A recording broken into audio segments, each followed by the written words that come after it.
How can I capture the subject of world peace and make sense of it in the short time we have here today?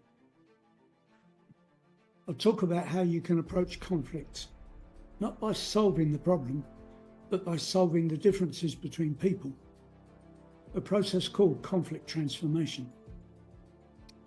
Now, obviously, we are captured by the immediate horror of events in Israel and Gaza, Russia and the Ukraine, and then there's the more forgotten but no less bloody war going on in Syria that has been dragged on for years and years now.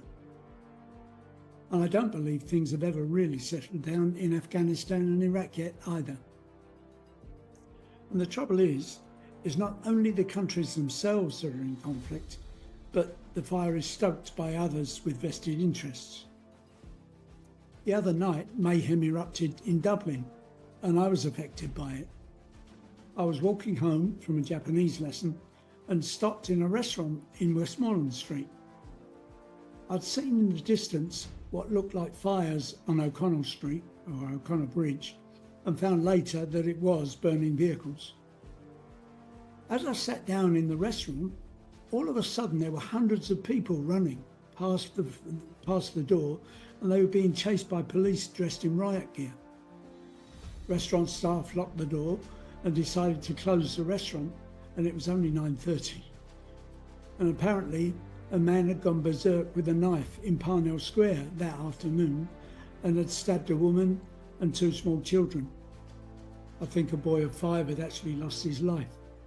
And I don't know how that had sparked a riot, but it just shows how just below the surface is simmering potential for conflict and violence. And all this leaves us with a hopeless feeling that there will always be someone picking a fight somewhere, and that war and unrest and conflict is inevitable. My mentor and teacher, John Grinder, one of the co-creators of neuro-linguistic programming, was giving an audience to some years ago with members of the Saudi Arabian government. One of the princes asked him what he thought was the solution to the conflict in the Middle East. He thought for a moment and he said, amnesia. Now, amnesia isn't going to happen, but it always struck me that everyone focuses on solving the problem, usually with all its history attached. But this never really works, because that's not the real problem. The problem is the differences between people in conflict, and that's what keeps them apart, and that's what I want to talk about here today. I worked a number of years ago with the Red Cross on a number of projects, and one characteristic of my work was that I never really understood the nature of the problem. I never tried. For example, in 1997, I was asked to help an advisory commission of about 30 people to reach an agreement that they'd tried to make for 15 years in a row and failed. And so each time, this was due to internal politics and opposing beliefs. And they were officials of the Swiss organisation, the ICRC, which goes into war zones and deals with prisoners of war and enforces the Geneva Conventions. And the others were IFRC people who represented the national societies, 2 different organisations in the same movement. And the issue was that in a war zone, when the ICRC was in charge, it all went wrong when there was an earthquake, flood, or any natural disaster. There needed to be some rules and agreement as to which one of them was in charge. Well, they spent a night and a day with me following a procedure which I call future basing. And when I left them, they spent another day for the first time putting together the new protocol. And because future basing leapfrogs the present and talks about an ideal outcome, they forgot their disagreements and concentrated on what was now an agreement. And it was, well, the agreement was ratified later that year in their General Assembly in Seville, Spain, and so was called the Seville Agreement. It's probably John Grinder's insistence that we coach people content-free, focusing on how our client does their problem rather than the problem itself, that informed my way of working in the first place. So when I worked some years later, for example, with 2 of the prominent health teams, They had been publicly at war for some time. The disaster relief team, who were the first responders in floods, earthquakes, natural disasters, felt that the National Societies team just got in the way and didn't know what they were doing. The team that led the response of National Societies to the same situations felt that the others were arrogant and incompetent and needed bringing down a peg or two. I was snowed in at a hotel for 3 days with them, and in fact, someone had said to me beforehand, if I valued my reputation, I shouldn't really take on that assignment. It couldn't be solved.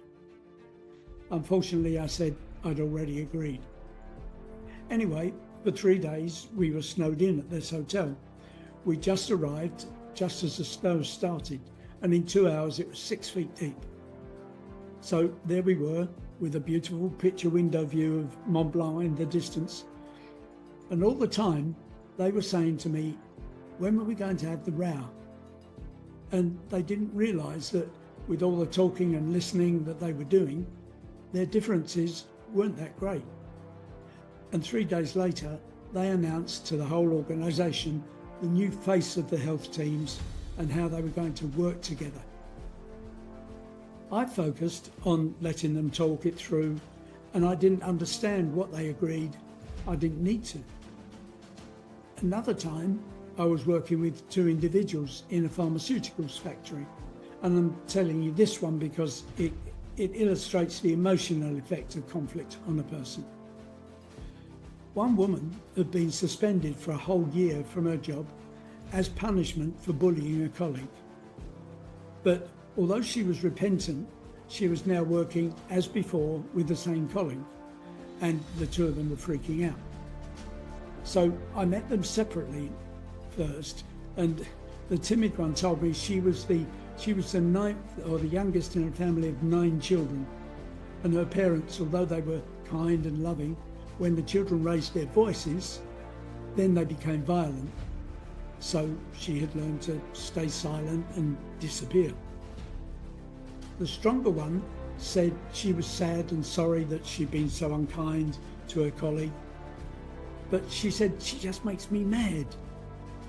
She explained that she was the youngest children in a family of 9, and because the family was so noisy, if you didn't stick up for yourself, you didn't get heard. And so she had always been forthright and strong and didn't suffer fools gladly. When they were swapped these stories, of course, magic happened and they were able to resolve their differences. And the beautiful epilogue to this was that a year later, the company put on a literacy program because a number of people in the factory had difficulties in reading and writing. And the timid one, who had no problem, acted as a learning buddy to her friend who had once bullied her.